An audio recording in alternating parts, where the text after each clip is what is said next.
Okay, Saturday, April 22nd, 2023. Just getting out of the gym. So I have like a fairly quick routine. I run on the treadmill barefoot for around 20 to 30 minutes, depending on how I feel. I mean, I'm not training for any Olympics or marathons or anything like that. So it's just to get the blood moving in the morning and clear out the brain and try to think about what I'm going to do for the day. But the reason why I run barefoot is you use more muscles, versus using shoes. More parts of your feet are flexing, your toes. The motion is better. And actually, our feet were designed through millions of years of evolution. Arguably, creation also had a hand in that. So there's like an optimal way your foot works when you're running. I mean, that was the human beings' main advantage, is that they didn't run fast, but they could run long. Endurance, so they would just keep running after the deer, which would sprint and stop until it would get tired. And they would just be sitting there completely exhausted, and then they would go eat it. I mean, there's some documentaries on this. And actually, I found it to strengthen my shins, strengthen the calves, strengthen the knees. I used to have a lot of pain in the knees, and it's actually gone. So I think all the muscles, I'm not a doctor or physiologist or anything, but it's just a theory I have, that all the muscles are interconnected down to the feet. And if you're running in shoes, you're not using all the muscles. And then it doesn't exercise the muscles that are connected to it, because everything is interconnected. So like your hip muscles are ultimately connected to something in your feet, and probably also the position, right? So when you're running on shoes, you're kind of tilted forward a little bit. And then when you're running barefoot, your position is a bit different. So it works the periphery muscles a bit differently. So it's been working. I've been doing this for about almost 2 years, just on treadmill, not outside, of course, especially here in Ukraine. There's like a lot of broken glass and bottles, and, you don't want to be running barefoot here.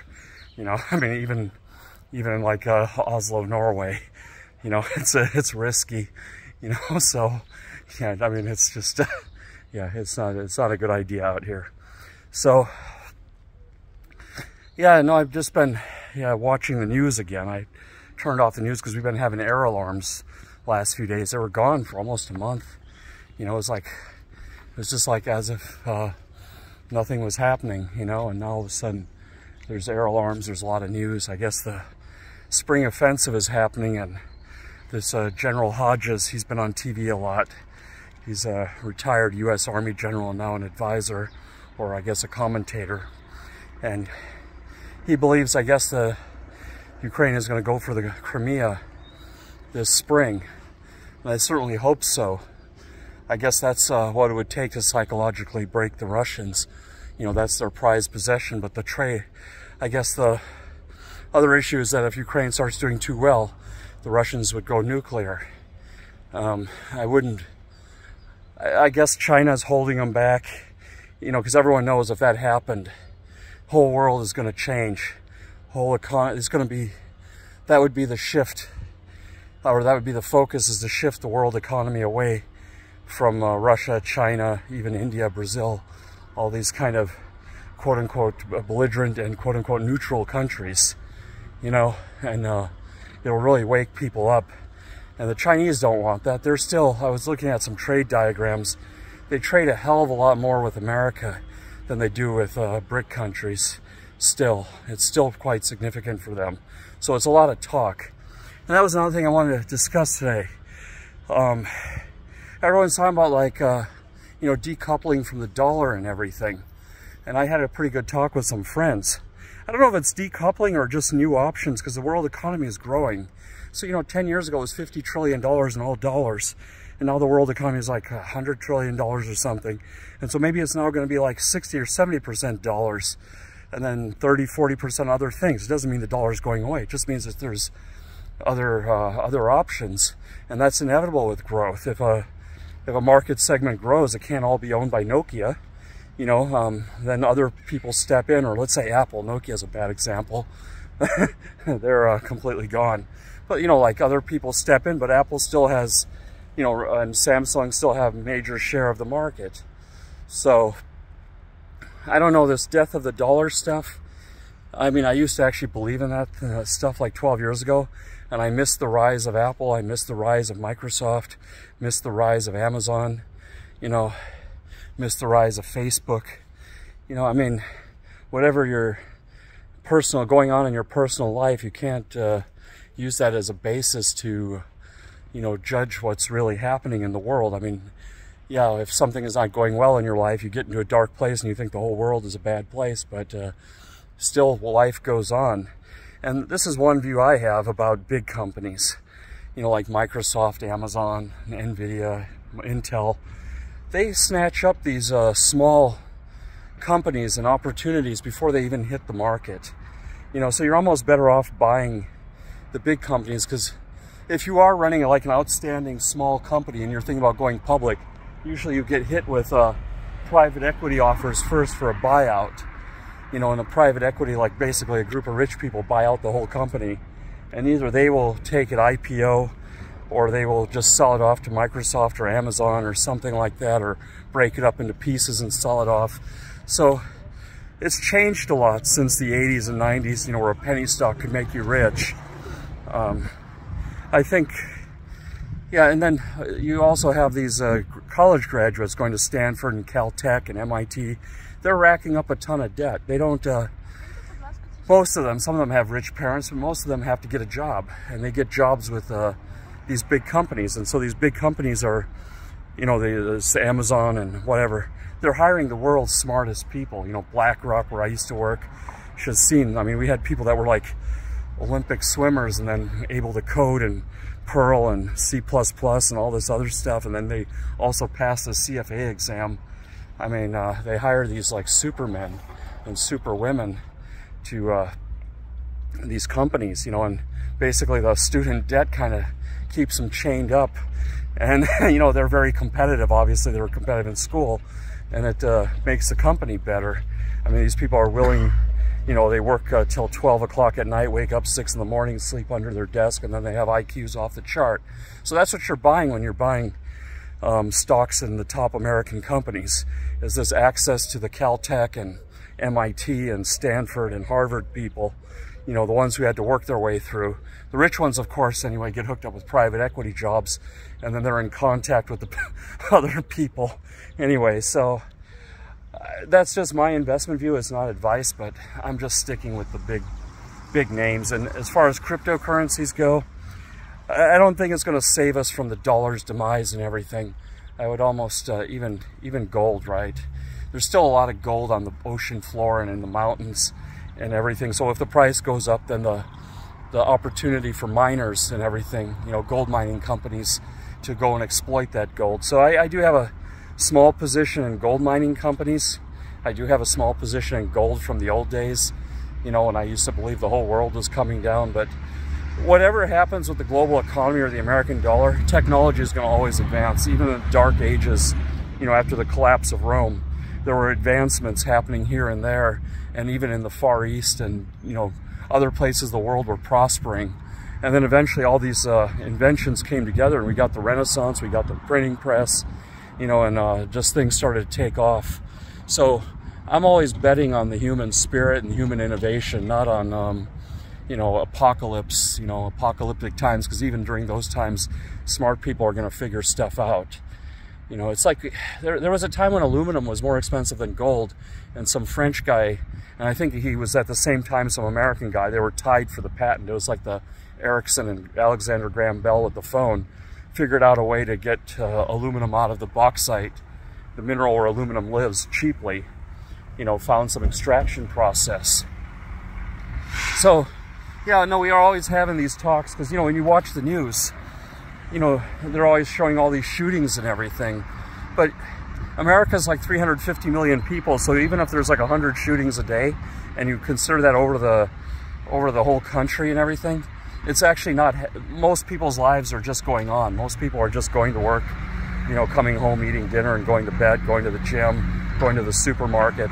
So the news just focuses on the outliers.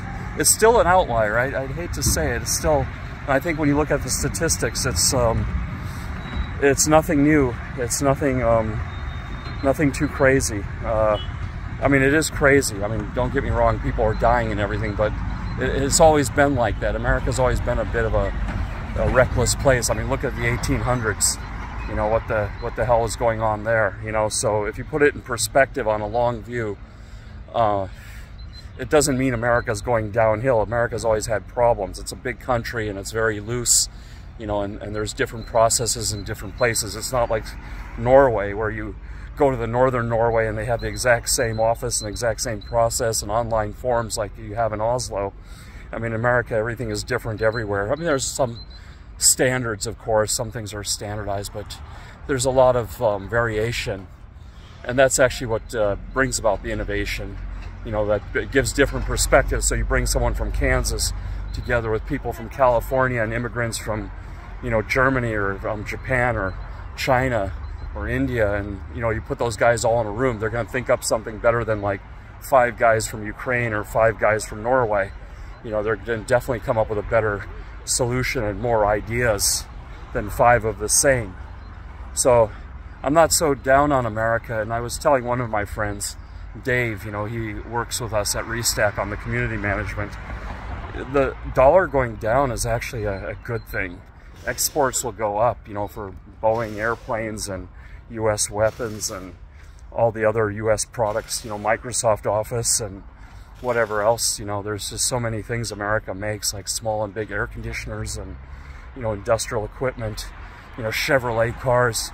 You know, I tell you, I was back in America some months ago, and I got my mom, you know, she needed a new car, so we picked a Chevy Spark over the Japanese cars because they were like 20–30% more for the same thing. And it's working, nothing's wrong with it. I think even the American cars have made a comeback. So yeah, I wouldn't get into what I call doom porn. I would, you know, keep a big picture perspective, because, you know, life in America is like this. You get up in the morning, you eat breakfast, you hurry to work, you do your job, you do it well because it's like competitive, you know, and you get a pretty good, American bosses are pretty good at giving you a sense of purpose, and you kind of feel driven. I used to always feel like I wanted to be there and do something. You know, you go home, you stop, get some groceries, get your dry cleaning, you know, and then you come home, you throw on Netflix, or maybe you go to the gym some days, I don't know, and then you just go to sleep.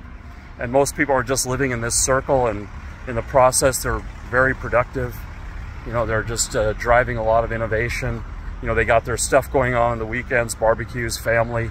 I mean, that's not going to get in the news. That's boring.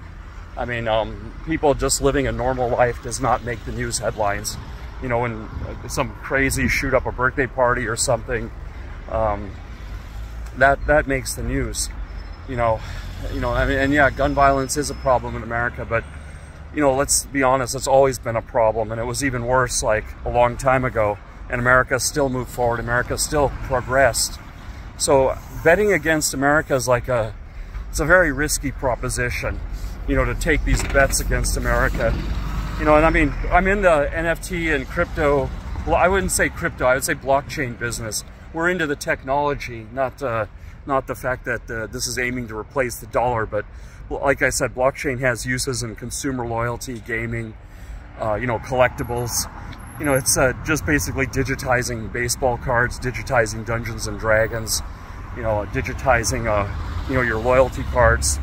That's the side of the business we enjoy and see the future in, that it's a technology, not a monetary replacement.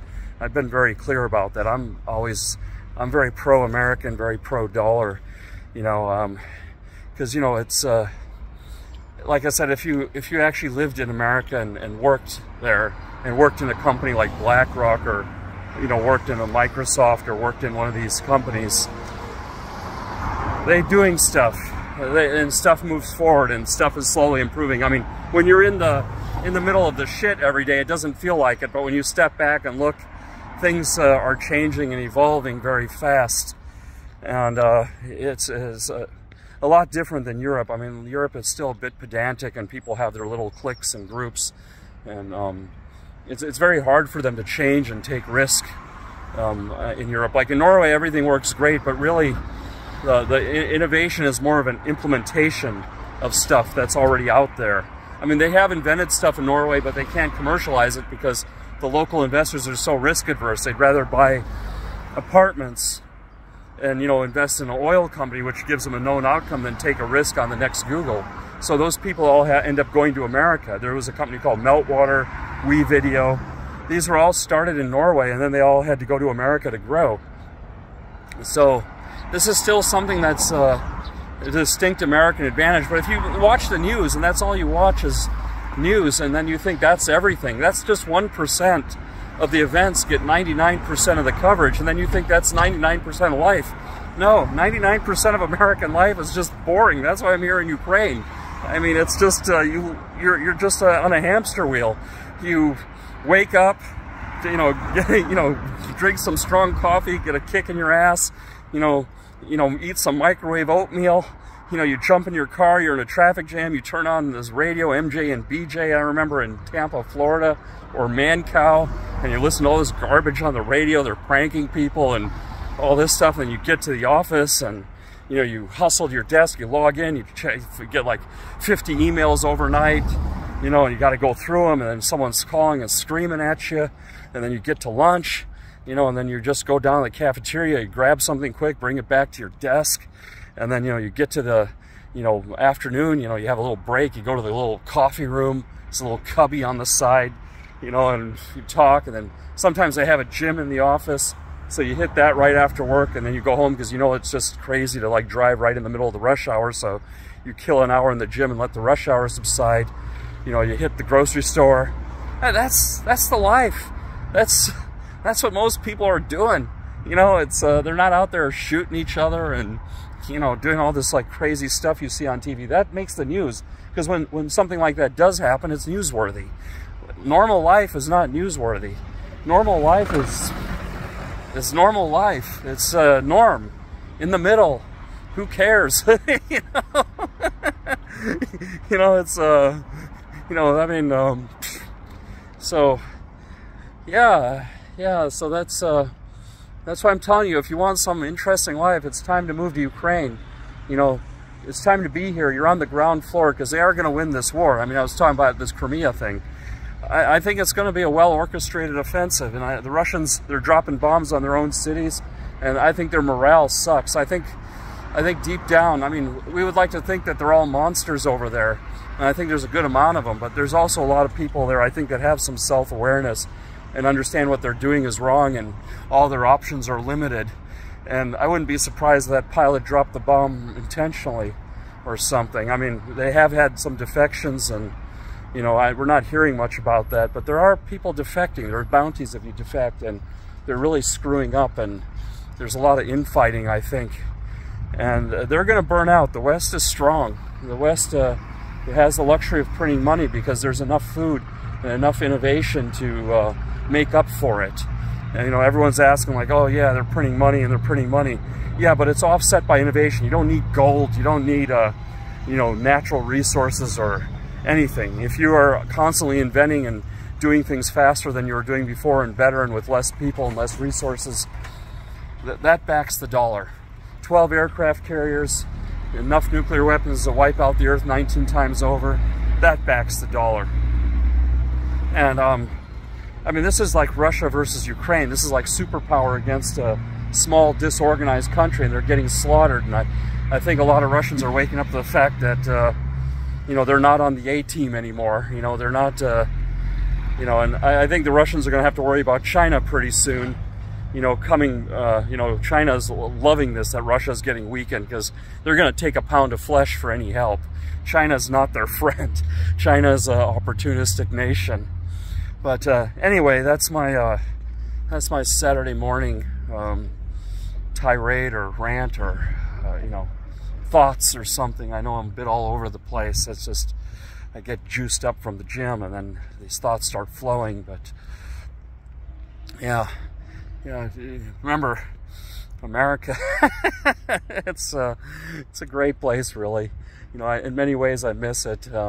But I don't miss this hamster wheel life. I kind of romanticize about the life over there, but then when I go back to visit, I realize, oh shit, I was in that hamster wheel. And you know, you only get 2 weeks off every year. And that's a bad thing for a person, but a great thing for the companies and innovation. You know, Americans are, you know, working like an extra 15–20% every year over their European counterparts, and so they're just benefiting that much more, you know, output and productivity. So just be careful, you know, when you make your bets and follow these rabbit hole theories and stuff. You can really get burned. You know, you should go over there. If you haven't been over there, you should go over there and visit it and see it for yourself. I mean, don't just go to New York and LA and go on a tour. I mean, I'm just saying, go to like Ohio or some town and like try to get to know some people, and then you'll just see it's just like I say, it's a hamster wheel, busy life, but there's output. You know, that life produces stuff for the country. You know, it's amazing. Anyway, take care, and we'll see you. Bye-bye.